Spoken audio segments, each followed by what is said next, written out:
everybody, this is Dr. Jacobs, and I wanted to welcome you to our first real unit of statistics. So in this unit, we're just going to do a brief introduction to statistics, which will also actually include information from research design. And so we'll talk about that a little bit. So first, what I want to do is go over our course learning objectives for the class.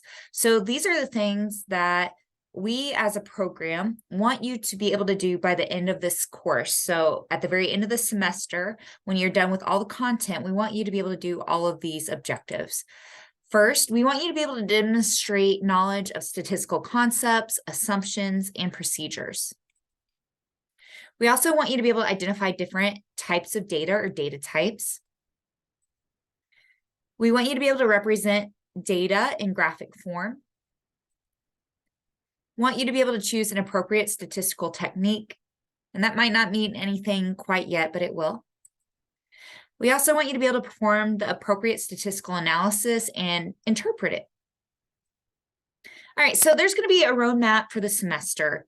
And with it, we will be going through different phases with this class. So for the first few weeks, I consider this all kind of statistics foundation.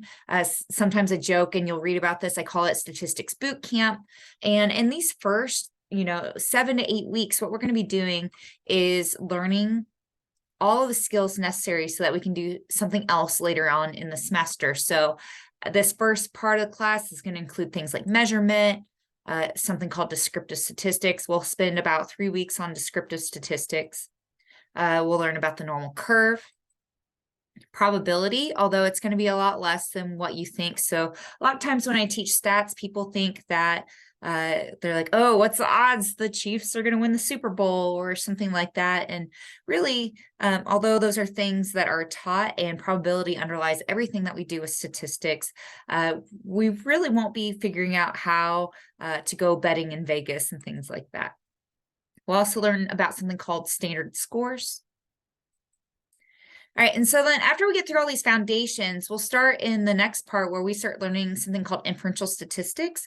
And these are kind of some different statistical analyses that we'll learn.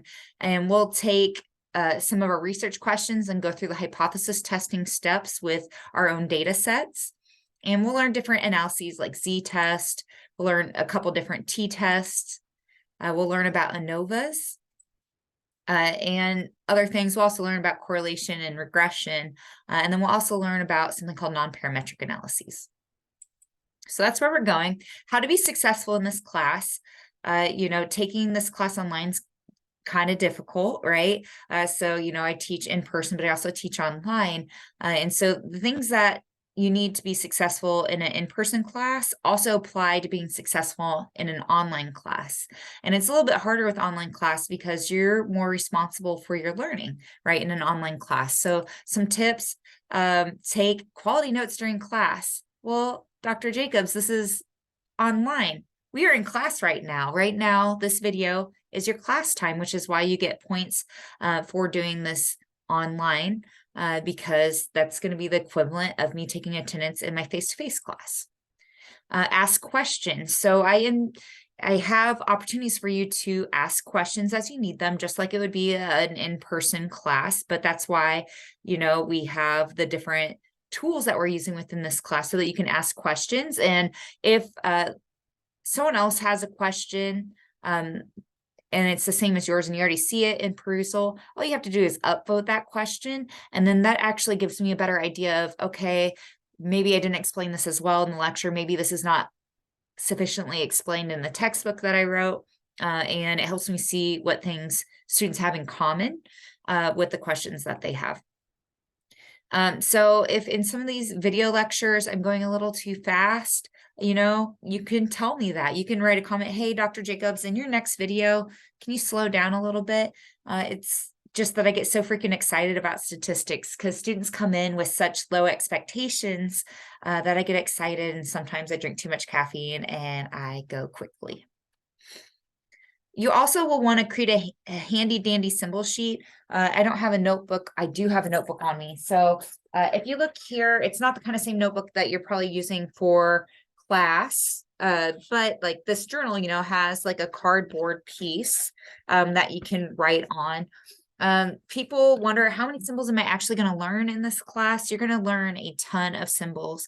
In fact, with like a regular sized notebook, often people will have the whole front of that cardboard piece filled with symbols and then all the entire back filled as well. So I will try to remember to call out when you should stop the video and write these symbols on your symbol sheet. But really, while you're watching the lecture, while you're reading your textbook, anytime you see a symbol, pause it. That's the benefit of having a video, and then do your symbol sheet, but I still will try to remind you.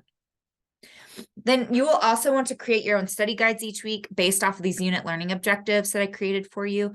And so we haven't learned the unit learning objectives for this unit yet. Something that is an advantage in an online class is when you're preparing to watch these lectures, you could literally go and click the link for the Google Slides or the PowerPoint for the week, and then you can copy and paste those unit learning objectives into your notes. And then while you're watching the lecture, you can start filling information into those so that you know that you're understanding the things that I think are most important. All right, so the unit learning objectives for this first module, I want you to be able to discriminate between quantitative and qualitative data. I want you to be able to explain how data relates to statistics. I want you to be able to distinguish between descriptive and inferential statistics.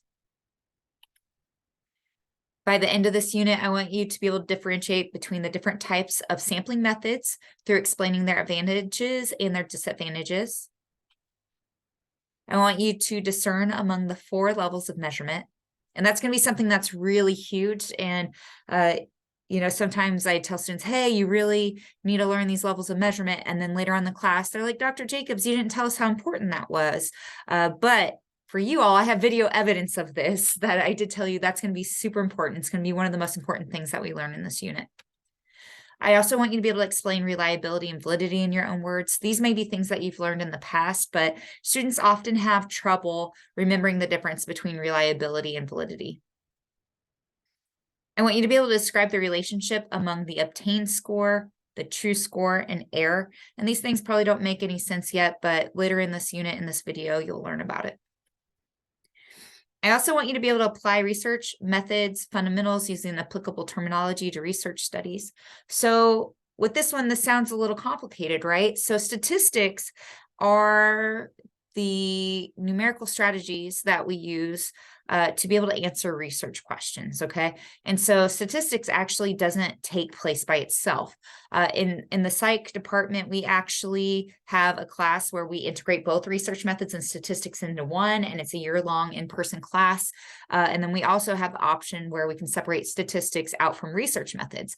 But the thing is, there's a lot of information that's in consider research methods information that you need to know in stats so that you actually can take this information from this class and then go on in the future and be able to actually use statistics to answer research questions. And so we won't go super in depth into research method information. Again, that's a different class, but I'll give you just enough that you will understand what we're doing with the statistics. All right, so let's get started introducing statistics or stats. Statistics is all about data. So what is data? So I will Dora the Explorer you sometimes. So I'll ask a question. You should really try to answer. So anytime I ask you a question, you can hit the pause button and then try to answer it out loud. That's a really great study strategy, especially for an online class. All right, so data is just information. Okay. And a collection of data is called a data set. So if you've ever answered a survey before where they ask you a whole bunch of questions, you actually provide data when they do that. And when they collect all of the responses from all the people who have taken the survey, that is a data set. Within stats, we're going to be using data sets all semester to work through some different research questions that we're going to ask. So type of data. There's 2 major branches of data. We have quantitative data, which is information that's represented by numbers. So what is an example of some quantitative data? What is some information, you know, that is represented by numbers? What's an example of that?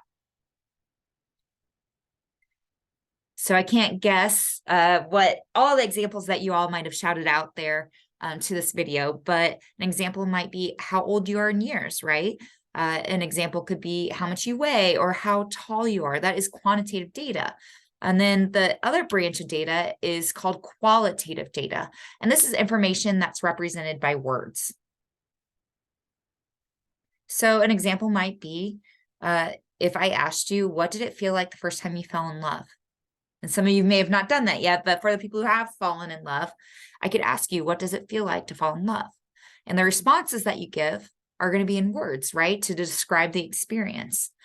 Within the world, researchers kind of sometimes debate which is better. Is quantitative data better or is qualitative data better?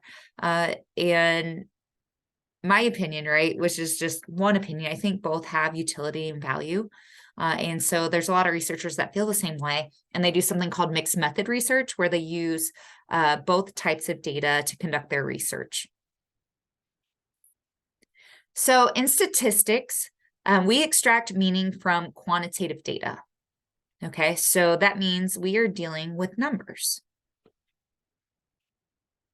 So there's two major branches of statistics, and we're going to spend a lot of time learning the first one first, and then we'll spend a lot of time learning the next branch. But the first branch is going to be descriptive statistics. And our second branch of statistics is going to be called inferential statistics. So after this unit, we'll spend about 3 different units learning about different types of descriptive statistics. And then after we get out of statistics boot camp, we'll be learning 1 inferential statistic each week or each unit. So there's some basics for some statistics, some terminology that you need to know. So when we do some sort of study or survey, the people who participate or complete that survey or are in part of the study, those are our participants. Okay, so our participants are the people who take part in whatever study that we're doing or whatever survey. And so whenever we get data from our participants, we can put it into a table. A lot of times I'll make a table where I'll have the left column will say ID, and that's just, it'll say ID, and then I'll say 1, 2, 3, 4, 5. And that's just kind of like an ID number, like you have a 700 number here at the university.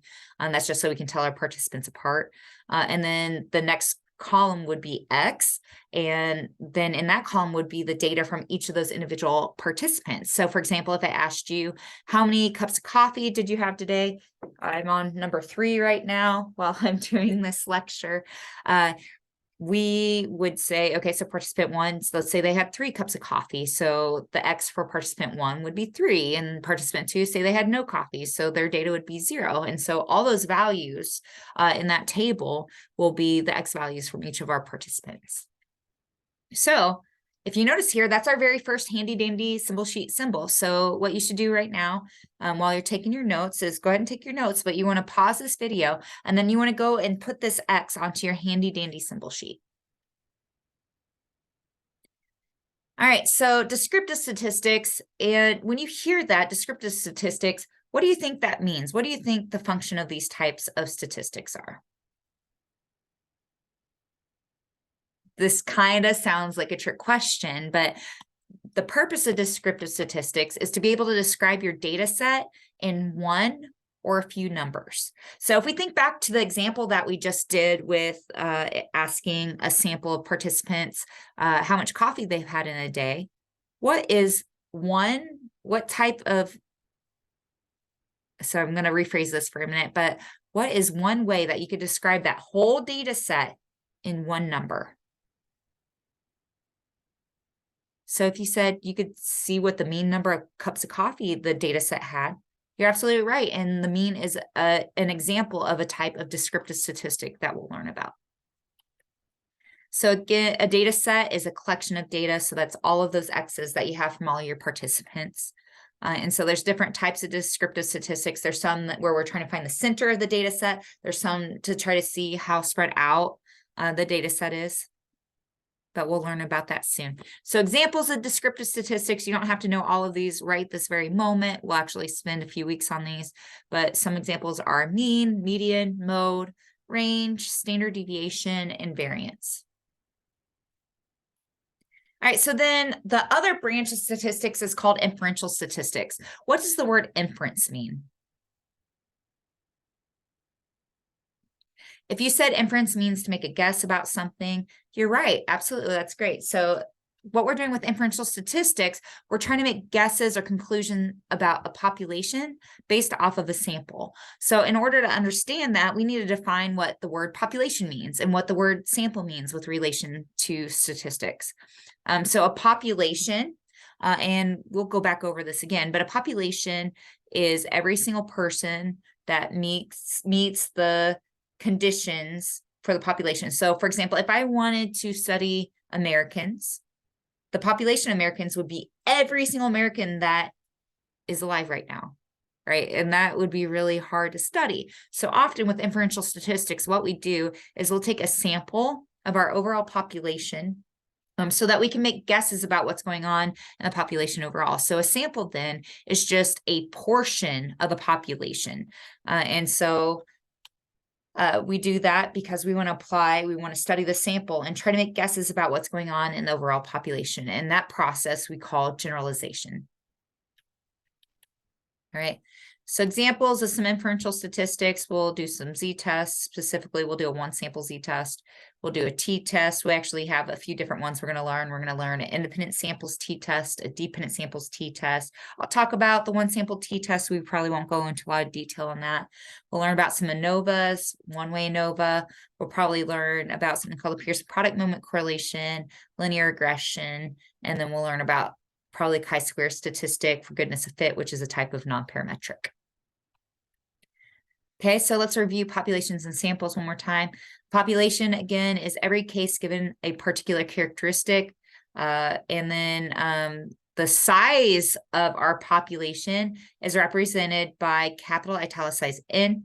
So population size, again, is represented by capitalized italicized N. In other words, how many cases are there in your population? So right now you need to pause this video and you want to go to your handy dandy symbol sheet. You want to put capital italicized N equals population size. So it's not just population, but population size. And so you'll do that. You have to make sure it's capitalized because lowercase n is actually a different symbol. Okay, so our sample then is the subset of the population, or just the portion of the population represented by which is the sample size is represented by the symbol lowercase italicized n. So a sample is the subset of your population, and then the size of that sample is represented by a lowercase italicized n. So again, that symbol just means how many cases are there in your sample, how many participants are there in your sample, and you're going to want to put that symbol on your handy dandy symbol sheet as well. So sampling is the process of selecting a sample from an overall population. There's 3 different major types of sampling methods that we're going to learn. These are not the only ones that are out there. You can learn more about this in a research methods type course, or you can go on to some website. You can Google it and find more information about sampling methods, but these are going to be the 3 that I start you out with. There's random sampling, which is considered the gold star. This is the best one that you want to use.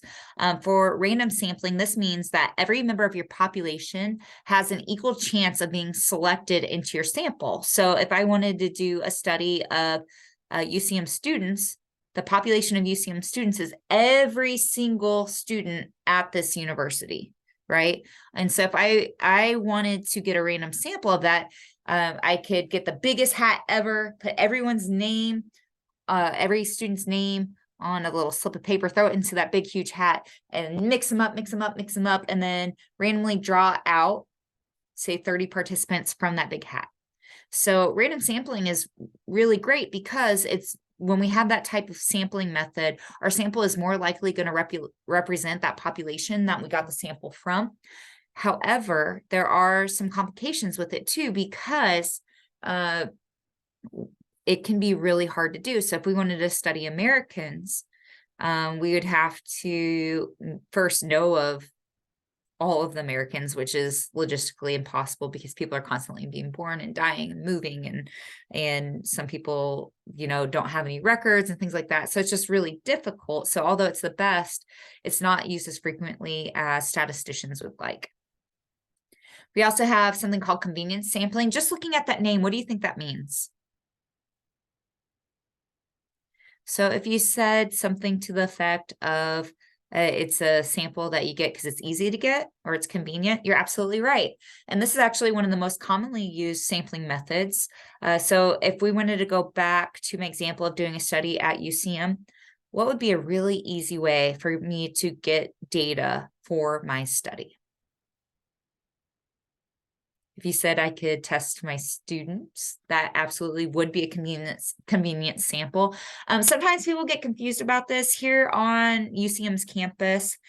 Sometimes we'll have student organizations that will sit outside the dining halls and we'll have some sort of survey that they want people to fill out. And so sometimes students get confused because they're like, well, if people are just walking by, isn't that a random sample? And that's not true, right? Because to the major characteristic of a random sample is that everyone in the population had an equal chance of being selected into the sample. So when people walk to the dining hall, there's so many different things that go into play there, right? So like if you're an on-campus student, right, we have an entire, we have so many students that are only online, right? So our online students wouldn't be represented in that. Different classes get out at different times. Different disciplines actually go to class on different days sometimes and things like that. So that's actually a convenient sample. It was easy for you to get those participants because they walked by you. The third type of sampling method that I'm going to teach you about is called snowball sampling.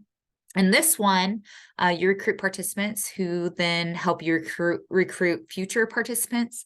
So this is really good for harder to reach populations. So for example, when I first started out here at UCM, I did a study with another professor on cold case homicide. And so when she started collecting the data for it, she, went to a support group, and then the people in the study then helped find other people within their network that had experienced a cold case homicide within their family as well.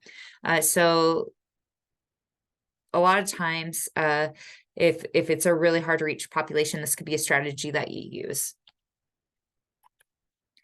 So something that hopefully you'll come to learn is that statistics is more of a language course than a mathematics one.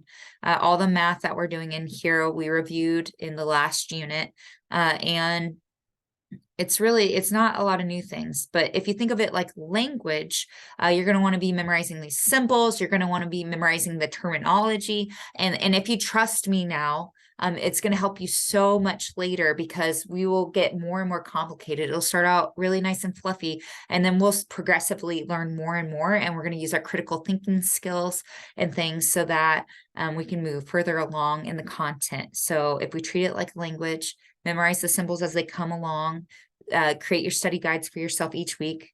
And, if you have friends that are in this class, don't create the study guide for them. What you can do is individually create your study guides, and then you guys could switch them so that you can see if there's information that you don't understand or is missing, because the process of actually creating that study guide for yourself is a really great study strategy.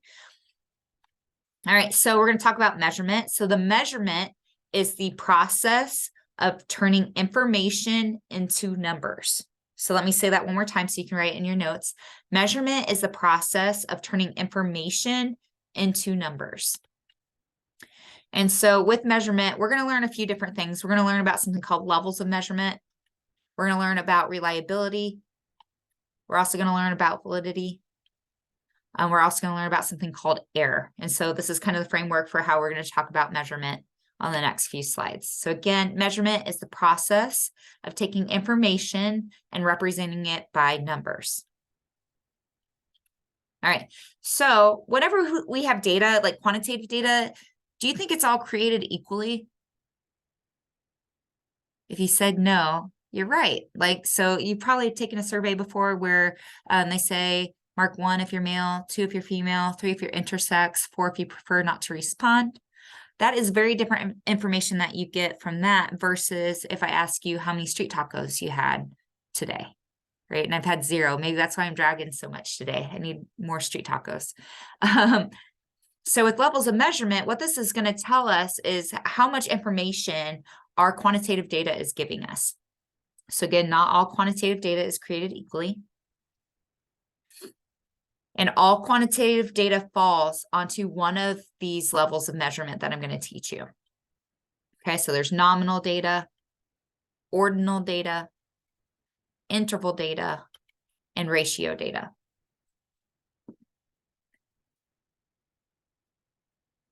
Again, some levels of measurement provide more information than other ones do. This actually directly impacts what you can do with this data. And that's why levels of measurement is so important. So this is the second time I'm telling you, levels of measurement and understanding each of these is going to be huge for later on in this class. Even in our next unit, we're going to use this. It'll be super important for you. So our first level of measurement is called nominal level of measurement. And this is when numbers represent some sort of like qualitative data. So numbers just represent categories. There is no quantitative meaning to the numbers assigned to each of these categories. So what would be an example of this? So an example of this could be like what I said earlier, where 1 equals male, 2 equals female, 3 equals intersex, 4 equals prefer not to respond. I didn't necessarily have to put those in that order. I just basically said 1 equals this. So I could have said 1 equals female, 33 equals male, 76 equals intersex, and 120 equals prefer not to respond. Those numbers actually don't mean anything. They don't have any quantitative meaning to them. And we just have a number that represents some sort of phenomenon so that we can keep track of it. So there is one type of nominal data called binary data. And this is where you only have 2 options. So 1 equals yes, 2 equals no. This is not going to be huge for us to learn in this class, but if you're going to go on to grad school, or if you have to take a research methods class, or if you have to take more statistics courses, you may need to know that one day, but it's not going to be huge for us. So again, an example of binary data is 1 equals yes, 2 equals no. So then the next level of measurement is called the ordinal level of measurement. And this is where numbers represent an order. Okay, so there's not an equal distance between each of the numbers or each of the data points. We just know what the order is. So the example in the reading that you did was the race, right? So if someone comes in first, second and third, we know what order they came in, but we don't know what the distance in between those places were in the race. So then there's interval level of measurement. This is one of the most complicated levels of measurement, and people get really confused about it. So let's spend some time with it.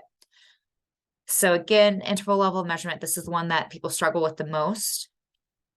So for this one, I like to use an example of shoe size. And I got really excited the day that I realized this was a good example, because most books, most teachers use temperature as the best example of what interval data is. But for this, what I found is that shoe size is actually really beautiful. So if we look at that picture there, I actually ran over to Walmart, took a picture with their shoe sizer, and we see there a size 0 shoe.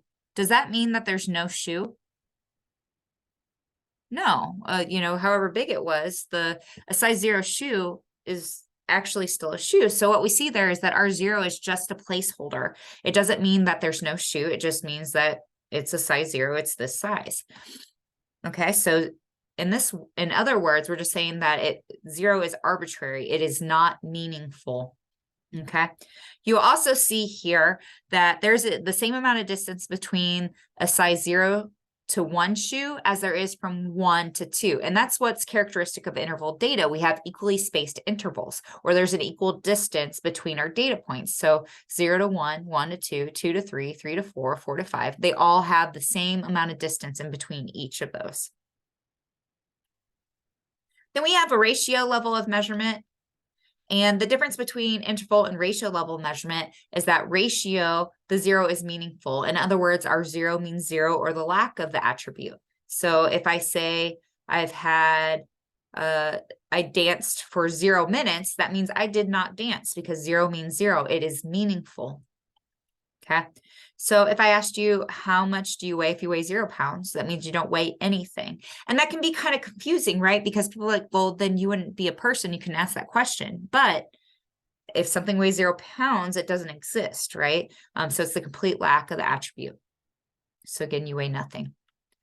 This is the most sophisticated level of measurement. It's the one that provides us the most information and we can do the most things with. And so I have this cool little levels of measurement infographic. If you see that from the bottom to the top, we have the least sophisticated level of measurement up to the most sophisticated level of measurement. And if you look at the beginning letter of each of these, we see that it spells Noir, N-O-I-R. And that can be a mnemonic that you can use to try to keep them in order. You will want to be able to identify examples of each of these. So I could give you an example. You should be able to tell me what level of measurement it is.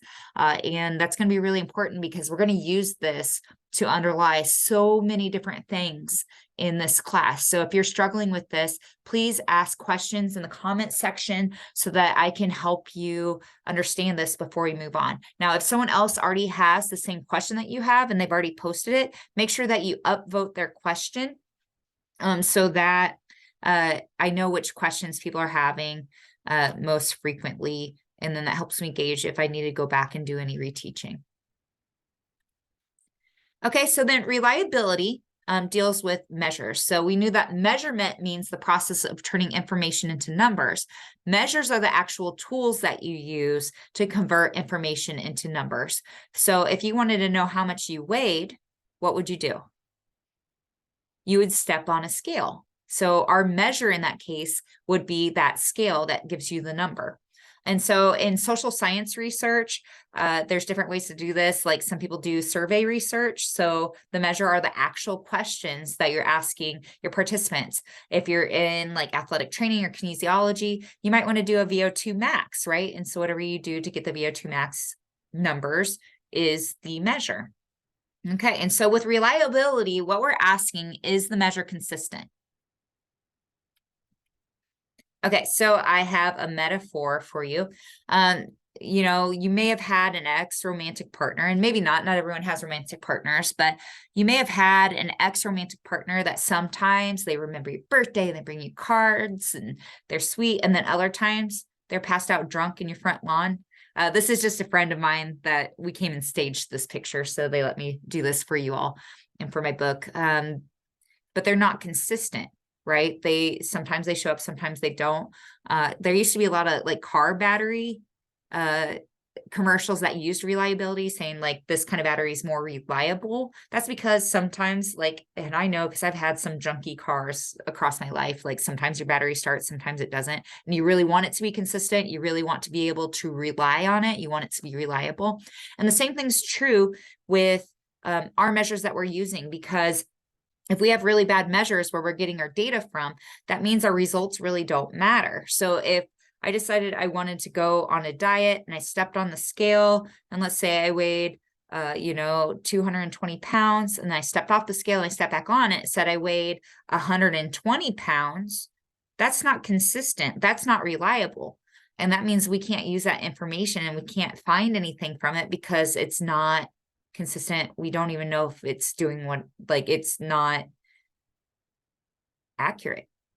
Okay, and so people often get reliability confused with validity. And so we will look at validity as well. So I'm kind of joking here. I'm like, is the measure measuring what it's supposed to measure, right? And I'm joking here, but really what we're asking with validity is the measure doing its job? Okay, so is the measure doing its job? So if we were in class and we're studying, or even in this class, right? And I was like, okay, we're going to have a statistics exam. And I said, are y'all ready? Get into your lockdown browser and turn on your camera. And then the question is, do as many push-ups as you can in 1 minute. Some of you might be really excited. That's my test for statistics. And other of you would be like, that did not measure my statistical abilities. Why did I study this information? And that's because that measure would not be a valid measure of statistics, right? And so it's really important that whenever we're using measures, which is part of kind of research design stuff, we want it to be doing its job so that we can make conclusions about what we're seeing with our different data sets. Okay, so in any time that we measure something, however, we don't measure those things perfectly. And so we actually have error in every single score that we have. And so there is this little kind of relationship that I'm going to teach you all about, and it's called observed score equals true score plus error. This can be a little bit complicated to understand, but this actually underlies the whole rationale for why we need statistics in the first place. So you've probably had an exam before, right? I'm guessing you've had an exam before, and your observed score is the score that you get from the measure. So whether that's a test, whether that's a survey, whatever it is, your observed score is the score that you get. Within that score, however, is something called your true score plus some error. The true score is actually how much information you knew from that test, because sometimes tests don't actually reflect what you know, right? So sometimes, have you ever guessed on an exam and got a whole bunch of questions right? Sometimes that happens, right? Or have you ever really known the information, but maybe didn't understand the question in the right way, or there were bad questions on the exam and it gave you a lower score than you thought what you actually knew? So a true score, you can't ever really figure out what that true score is. A true score is this abstract thing, right, that we can't ever actually find, but we think it's always within that observed score. And then we have plus error, and we have different sources of error that we're going to learn about, but error is anything that is in your score that is not a part of what you actually know. So if you guessed on them and you got them right because you got lucky, your error would be positive, right? Or maybe there was bad questions, or maybe you misread a question, so that could be negative error that takes down whatever your observed score was.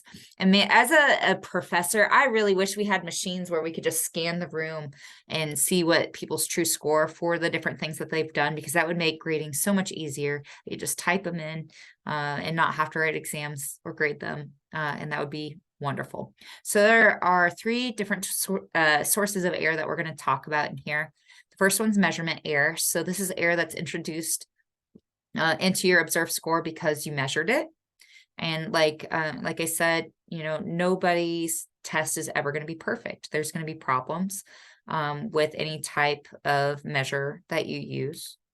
There's sampling error. So this is the error that we introduce into our data set due to taking a sample rather than looking at the population completely. And then there's random error. They did a study where they had students take an exam. One group of students take an exam in all red ink, and the other group took their exam in all black ink in America. And what they found was that just even the color of the ink appeared to influence the scores. The people in the red ink condition actually scored worse than the other group. So if that could be an error, like the type of font you get, could be how cold the room is. It could be if you came in hungover and took your test. It could be you drank a lot of caffeine, so your brain was firing really well. Like, we don't know. These are things that are uncontrolled for and that happen randomly. So here's an example to help try to explain this a little bit more. Let's say that you and your best friend took a test in some class.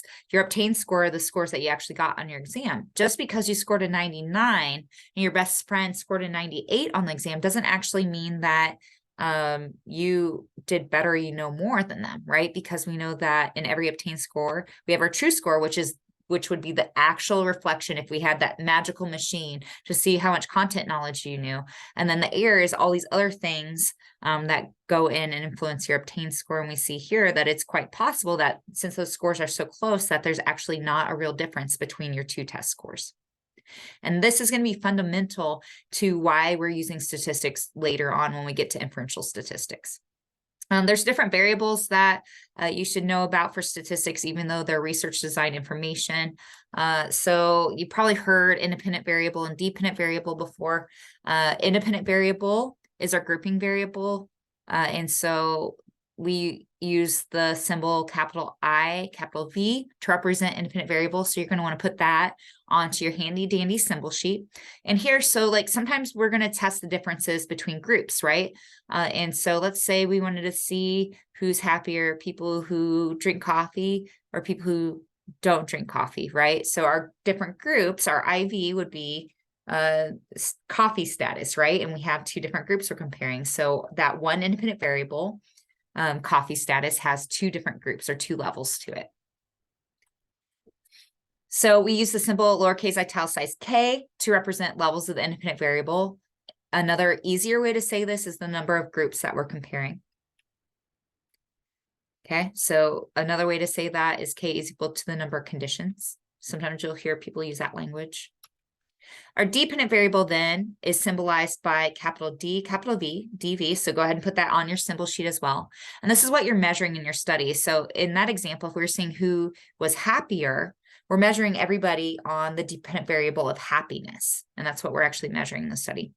There's in research design, and this is getting into the weeds just a little bit with research design, but sometimes there's also something called confounding variables. We actually won't deal with this much in this class, but these are any variables that influence our dependent variable rather than our independent variable.